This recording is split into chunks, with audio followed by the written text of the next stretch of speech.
ಆಗಲೇಬೇಕು. ಆದ್ರೆ 16-17 ಇದು ಪೂರಾ ಆಗ್ಬೇಕಾಗಿತ್ತು. ಅಂದ್ರೆ ಬಾಗಲಕೋಟೆಯಿಂದ ಕುರ್ಚಿವರೆಗೆ ಕಾಮಗಾರಿ ಮುಗಿದು ನಾವು ರೈಲ್ವೆದಾಗ ಹತ್ತಿ ಅಡ್ಡಾಡಬೇಕಾಗಿತ್ತ. ಇನ್ನು ಮಟ್ಟ ಈಗ ಅದನ್ನ ಹಂಗ ಇತ್ತದು. ಸರ್ಕಾರದ ನಿಯಮ ಆದೇಶ ಏನಿತ್ತು ಅಂದ್ರೆ ಹತ್ತರಾಗ ಆಗಿದ್ದು 16-17 ಮುಗಿಬೇಕಂತೇಳಿ ಆದೇಶ ಐತಿ. ಆದ್ರೆ ದುರ್ದಯ ಅದನ್ನ ನಮ್ಮ ಜಿಲ್ಲೆಯ ಜನಪ್ರತಿನಿಧಿಗಳು ಯಾವುದೇ ಪಕ್ಷದಿರಬಹುದು ಅವರು ಇದರ ಬಗ್ಗೆ ಬೆನ್ನು ಹತ್ತಿಲ್ಲ, ಸರಿಯಾಗಿ ಇದಕ್ಕೆ ಫಾಲೋಅಪ್ ಮಾಡಿಲ್ಲ. ನಾವು 2012 ಬಾಗಲಕೋಟೆಯಿಂದ ಗಂಜಿಡೋಣಿಗೆ ನಮ್ಮ 70 ಬರ್ತಿತ್ತು. ನಾವು ಭೂ ಸ್ವಾಧೀನ ಪಡಿಸ್ಕೊಳ್ಳೋ ಪ್ರಕ್ರಿಯೆ ಮುಗಿಸಿ ರೈಲನ್ನು ತಂದು ನಿರ್ವಹಿಸಿದ್ವಿ. ಆದ್ರೆ ಈ ಕಡೆ ಈ ಭಾಗದೊಳಗೆ ಅಂದ್ರೆ ಮುದೋಳ್, ಜಮಖಂಡಿ, ರಸ್ತೆ ಬನಟ್ಟಿ, ನೇರದಾಳ್ ಈ ಭಾಗದ ದೊಡ್ಡ ಘಟಾನುಘಟಿಗಳು ಇಲ್ಲಿ ಮಂತ್ರಿಗಳು ಅದಾರ, ದೊಡ್ಡ ದೊಡ್ಡ MLA ಅದಾರ, ಸರ್ಕಾರದ ಮೇಲೆ ಪ್ರಭಾವ ಬೀರ್ಯಾರ ಅಂತೇಳಿ ನಾವೇನೈತಿ ಆ ಭಾಗದಾಗ ನೋಡ್ಕೊಂಡ್ರು.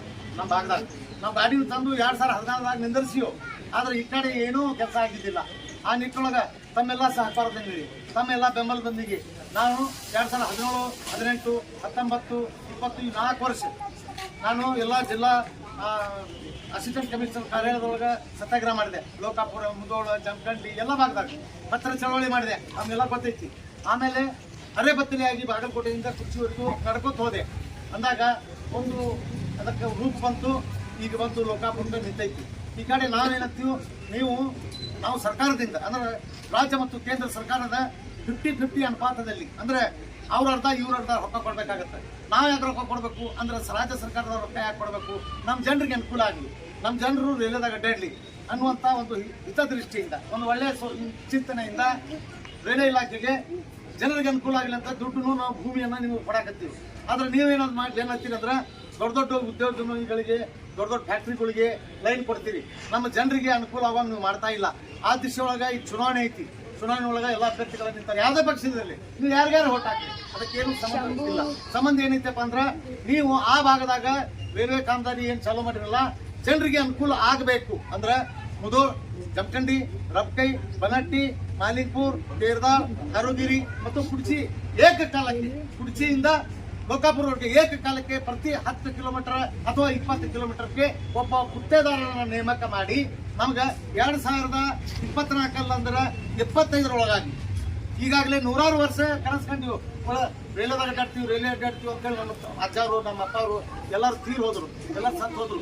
ಯಾವಾಗ ನಾವು ನೋಡೋದು ಅಕಸ್ಮಾತ್ ನೀವು ಇಲ್ಲೇ ಈ ಚುನಾವಣೆ ಒಳಗೆ ಅವ್ರಿಗೆ ನೀವು ಕಾಮಗಾರಿ ಪ್ರಾರಂಭ ಮಾಡಕ್ಕೆ ಒತ್ತಡ ಹಾಕಲಿಲ್ಲ ಅಂದ್ರೆ ಇಲ್ಲಿ ನಾನು ನಿಂತು ಹೇಳಕತ್ತೀನಿ, ಇನ್ನೂ 10 ವರ್ಷ ಗಾಡಿ ಬರಂಗಿಲ್ಲ.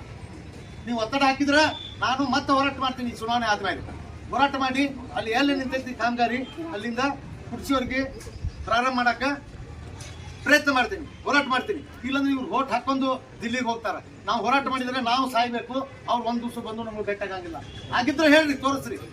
ನಾವು ಹೋರಾಟ ಮಾಡಕತ್ತೀವಿ, ನಿಮ್ಮ ಕೆಲಸ ನಾವು ಮಾಡ್ಕೊಡ್ತೀವಿ, ನಿಮ್ಮ ಬೆಂಬಲಕ್ಕೆ ನಾವು ಅದೀವಿ.